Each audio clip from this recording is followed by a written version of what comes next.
Hello there and welcome to our Shield of the Sun video. In this video we're going to be covering the book of Nahum. So for those of you who may not be familiar with the prophet Nahum, the prophet Nahum had prophesied events in the future, in the very, very far future, pertaining to a region that he started talking about. So this region he's talking about, which was the region of Assyria and Nineveh in his time, becomes something else in the future, where fallen angel forces and the forces of the Antichrist, Satan, takes this region over. And in the very far future, we read about the fourth part of the earth being taken by the Antichrist some centuries ahead of us. And then these old regimes and names like Assyria, Egypt, and such, Babylon, Rome, and these names are appropriated, exploited, and used to induce within the remnants of mankind the worship of the fallen angels, and somehow they are the ones who gave them their history, when it actually is not the case at all. So now let's look into the book of Nahum to discuss more about this. So we're going to go into chapter 1, into verse 1. It says, "The burden of Nineveh, the book of the vision of Nahum the Elkoshite. God is jealous, and the Lord revengeth, and is furious. The Lord will take vengeance on his adversaries, and he reserveth wrath for his enemies." So it's letting you know that the situation that is being presented, that Nahum is seeing these future prophecies and seeing intense wars in the future, wars that are supernaturally based within the wrath of God, and thus this is what he's talking about. "The Lord is slow to anger and great in power, and will not at all acquit the wicked. The Lord hath his way in the whirlwind and in the storm, and the clouds are the dust of his feet." So that's confirming what I'm saying. So he has these remote military viewers, these persons that have been chosen to fight these unseen battles, bringing the wrath of God on the Lord's enemies. "He rebuketh the sea, and maketh it dry, and drieth up all the rivers. Bashan languisheth, and Carmel, and the flower of Lebanon languisheth. The mountains quake at him." So first, let's look at that. Those are catalysms that he's describing. "He rebuketh the sea, maketh it dry, drieth up all the rivers." And can you imagine all the rivers dried up? Like right now, the rivers are fine. So we know this prophecy wasn't about the past. That's what a lot of people might say. Well, no, your Naaman's talking about the past. No, Naaman is not talking about the past, because there's a lot of things described in here that haven't happened. So he's talking about catalysms right from the first chapter. "The mountains quake at him, and the hills melt, and the earth is burned at his presence."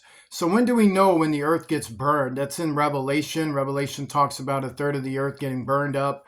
Catalysms that affect the greenness, the grass, things of that nature, factually in Revelation. And that same understanding, those same catalysms are described here in Nahum, in the prophecy in proportion to what Nahum is talking about. So they're confirming each other about the type of world it is. "And the earth is burned at his presence, yea, the world and all that dwell therein." So did that happen when Assyria fell in the past? No, it was a totally different scenario. "Who can stand before his indignation, and who can abide in the fierceness of his anger? His fury is poured out like fire, and the rocks are thrown down by him." There's some pretty intense catalysms going on. "The Lord is good, a strong hold in the day of trouble, and he knoweth them that trust in him. But with an overrunning flood he will make an utter end of the place thereof, and darkness shall pursue his enemies." So to understand that the Lord has set a host of supernatural forces battling remotely on the temporal plane in the future, and thus hunting down his enemies in the midst of catalysms and disaster that broke out, that is prophesied in Revelation, even in Ezekiel and other books of the Bible. "What do ye imagine against the Lord? He will make an utter end. Affliction shall not rise up the second time. For while they be folden together as thorns, and while they are drunken as drunkards, they shall be devoured as stubble fully dry." So that's to say they're in a worse state than affliction. This is to say they're demonically possessed, and they're in such a flux to follow Satan that they've gone insane, that this insanity has taken hold of them, made them fit only for death, that they're only good to be set on fire and incinerated.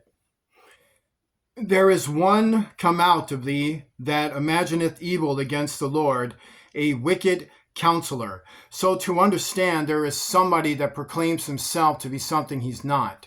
So this is the forces of Satan.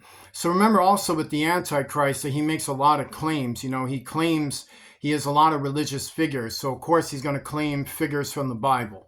So he says he's God. He'll say he's Moses, infusionated with God, or he's one infusionated with God, or he's Elijah, or he's this, or he's that, or he's that, or he's this. Whatever he can to exploit someone is what he'll do. Thus saith the Lord, though they be quiet and likewise many, yet thus shall they be cut down when he shall pass through. Though I have afflicted thee, I will afflict thee no more. So this is giving that mercy for those that want it to avoid the disaster that's happening. For now will I break his yoke from off of thee, and will burst thy bonds in sunder. That's talking about the Antichrist once again. And the Lord hath given a commandment concerning thee, that no more of thy name be sown out of the house of thy gods. Once again, so this person exploiting other people is in the house of the gods. Obviously, it's answering to others as well, while he's at war with them. Will I cut off the graven image and the molten image? I will make thy grave, for thou art vile. And he's even labeling him as worse than his own gods. Behold upon the mountains the feet of him that bringeth good tidings, that publisheth peace. O Judah, keep thy solemn feast, perform thy vows, for the wicked shall no more pass through thee, he is utterly cut off. So even though this disaster breaks, the remnants of the Israelites in the future are being promised deliverance as this is happening. He that dasheth in pieces is come up before thy face. Keep the munition, watch the way, keep thy loins strong, fortify thy power mightily. So that's to say, keep your ammunition, keep your remote abilities, keep the way they fight in the future, keep that tight. For the Lord hath turned away the excellency of Jacob, as the excellency of Israel, for the emptiers have emptied them out, and marred their vine branches. The shield of his mighty men is made red. The valiant men are in scarlet. The chariots, so think about this, that's to say in blood, in uniform, mighty men, that's supernatural abilities. That means these are remote soldiers that have been tried and through it, that have been through wars, that have been, seen the devastation, all kinds of stuff. The chariots shall be with flaming torches in the day of his preparation, and the fir tree shall be terribly shaken. So that's to say, supernatural vessels that fire energy weapons. The chariots shall rage in the streets. They shall jostle one against another in the broad ways. They shall seem like torches. They shall run like the lightnings. So what chariots do you know are lit like lightnings and move with the force like that, like faster than light? Light speed chariots is what it's saying to you. Even faster than that. He shall recount his worthies. They shall stumble in their walk. They shall make haste to the wall thereof, and the defense shall be prepared. The gates of the river shall be opened, and the palace shall be dissolved. So that's to say what remains of whatever kind of thing they got going on with mankind gets taken out eventually. And Huzzab, meaning in that region, shall be led away captive. So this is naming a city in the future. She shall be brought up, and her maid shall lead her as with the voice of doves, tabering upon their breast. So these are persons, females of the human race of mankind being enslaved. But Nineveh is of old like a pool of water, yet they shall flee away. Stand, stand, shall they cry, but none shall look back. So this is to say the remnants of mankind there have tried to fight for what's left of what they believe is theirs, their lands. Take ye the spoil of silver, take the spoil of gold, for there is none end of the store, and glory out of all the pleasant furniture. She is empty and void and waste, and the heart melteth, and the knees smite together, and much pain is in all loins, and the faces of them all gather blackness. So this is devastation. This is like massive devastation going on, and this is like things blowing up and smoke and fire everywhere. Where is the dwelling of the lions, and the feeding place of the young lions, where the lion, even the old lion, walked, and the lions whelp, and none made them afraid? So this is giving the understanding that the environmental regions and the brave and the strong and the whole matter of the culture that was there is just wiped out. It's just being wiped out. Everything they knew about life and environment and themselves is being wiped out. The lion did tear in pieces enough for his whelps, and strangled for his lionesses, and filled his holes with prey and his dens with ravening. So did say tear in pieces. Behold, I am against thee, saith the Lord of hosts, and I will burn her chariots in the smoke, and the sword shall devour thy young lions, and I will cut off thy prey from the earth, and the voice of thy messengers shall no more be heard. So this is to say the devastations of their wars are going to be measured against them, that their wars have a lot to do with them fighting for interests that these fallen angels initialize for them, while very few of them are fighting for what's left of theirs. But God has ultimately judged wrath on everyone and the region itself because of what happened in the future and the prophecies to bear to come after those catalysms and the events that happen in the future. So now we got chapter 3, and to understand what happens is that after the destruction, after all of this destruction takes place, and then this is settled, a city gets built, a city in the future, in that region, in the far future. This hasn't happened yet, so I want to say it again. This has not happened yet. So to understand, when all this devastation happens in the future, the host of Satan comes onto the planet, and the host of Satan establishes a city, one of many in the future, where fallen angels and demons are there, the Nephilim, the giants. And this is what we got with this city in chapter 3. Woe to the bloody city! It is all full of lies and robbery. The prey departeth not. So the future doesn't look bright like you want some shades. It's more like you want a weapon and some remote viewing and some shielding, because whatever's going on there, it's bloody. It's called bloody. That the future holds bloody cities of blood. So what kind of blood? Well, we just read 2 chapters of it. The way it is. You got these regimes killing these other regimes. It's Satan versus mankind, and it's measure for measure to what's been given in the future for the battle and the contention and the remote abilities that are there. So this is just unbelievable what's happening in the future, but it's right there in the Bible describing the reality of it for you. The noise of a whip, and the noise of the rattling of the wheels, and of the prancing horses, and of the jumping chariots. So listen to that, the noise of the rattling of the wheels. So that's to say components moving at a very fast next speed. Noise of a whip, that's to say sounds, whizzing by. Prancing horses, that's to say things that move mechanically, but they move on anti-gravity principles, some probably like a hover vehicle or a hover cycle. And of the jumping chariots, is the same thing there. Could also be a hover vessel that moves along. The horsemen lifted up both the bright sword and the glittering spear. So that's to say a weapon that we don't have. A bright sword is to say a glowing sword, something out of Star Wars like the lightsaber. And then the glittering spear, that's like something out of Stargate, like where those things had those spears and they were like firing those energy abilities. That's really what it's describing to you, a lightsaber and an energy spear. And there is a multitude of slain, and a great number of carcasses, and there is none end of their corpses. They stumble upon their corpses. So they use high-tech weaponry to kill each other.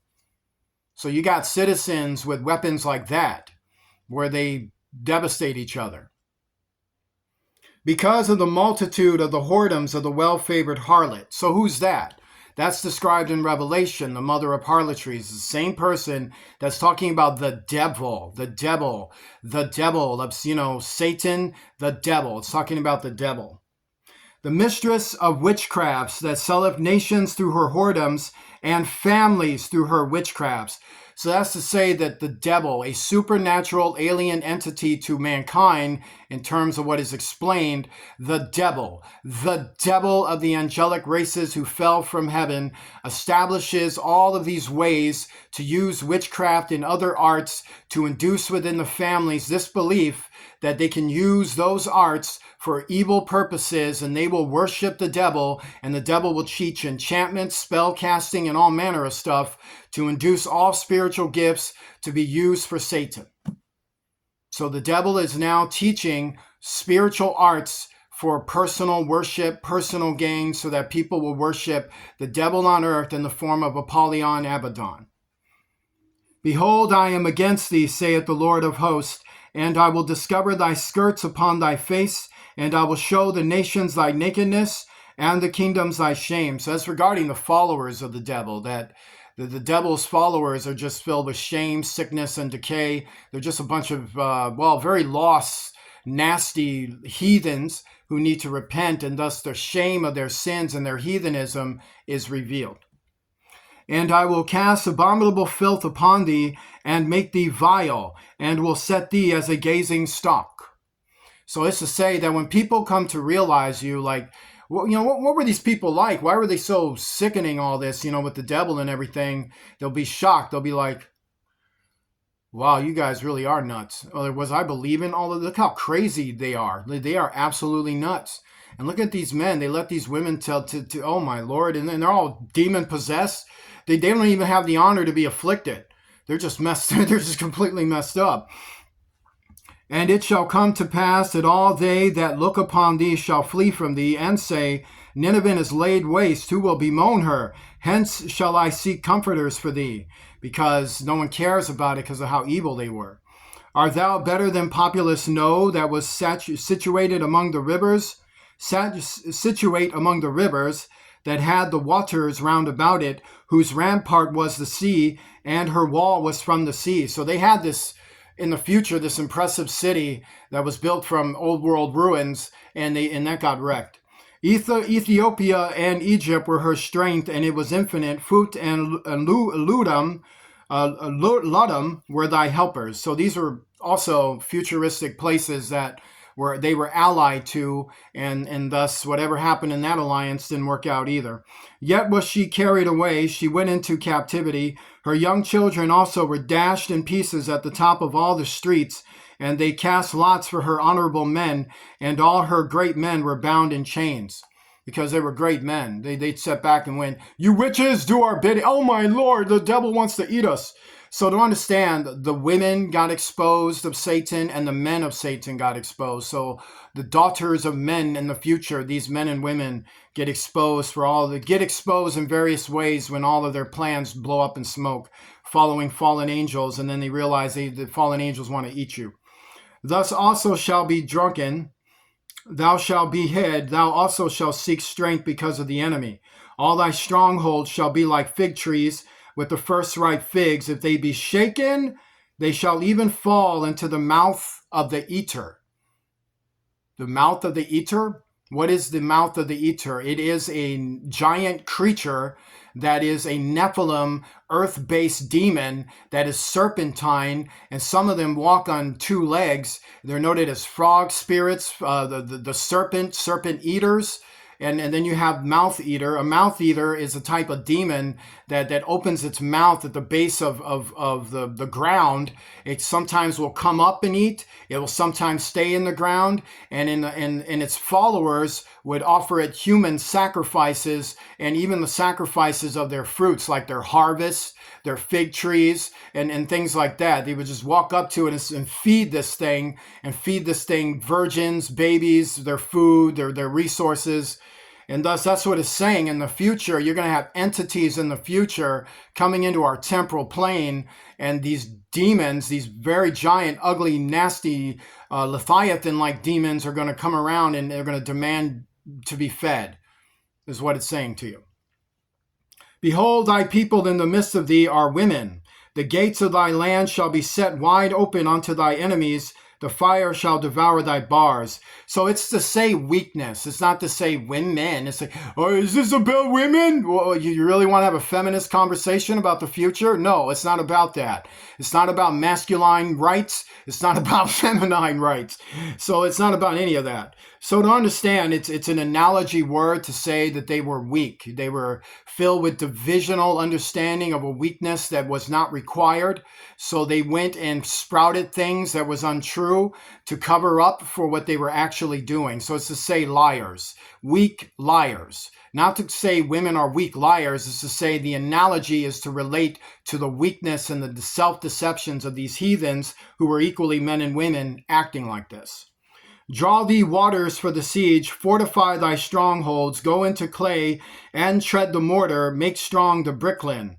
There shall the fire devour thee, the sword shall cut thee off, it shall eat thee up like the cankerworm. Make thyself many as a cankerworm, make thyself many as a locust. Those are giants, those are Nephilim entities. It's saying you better get armed up against them, you better get strong against them, you better fortify your numbers like they're fortifying their numbers, because it's going to be mankind versus the giants. And these are the type of species you're going to have to attack. Thus hast multiplied thy merchants above the stars of heaven. The cankerworm spoileth and fleeth away. So that's to say that there is mankind serving with the giants, and they're working together doing things in the universe. They crowned are as the locusts, thy crowned are as the locusts, and thy captains as the great grasshoppers, which camp in the hedges in the cool day. But when the sun ariseth, they flee away, and their place is not known where they are. So that's the Nephilim again, the giants, and the way they move, the way they're sneaky like, and the way they like to hide and ambush out from the shadows. Thy shepherds slumber, O king of Assyria. Thy nobles shall dwell in the dust. So who's this king of Assyria? A fallen angel. Thy people is scattered upon the mountains, and no man gathereth them. There's no healing of thy bruise. Thy wound is grievous. All that hear the bruit of thee shall clap the hands over thee, for upon whom hath not thy wickedness passed continually? So it's to say that's how bad that future society is with fallen angels, and particularly in those regimes. And that is the prophecy of Nahum. Join me in a prayer. Our Father, who art in heaven, hallowed be thy name. Thy kingdom come, thy will be done, on earth as it is in heaven. Give us this day our daily bread.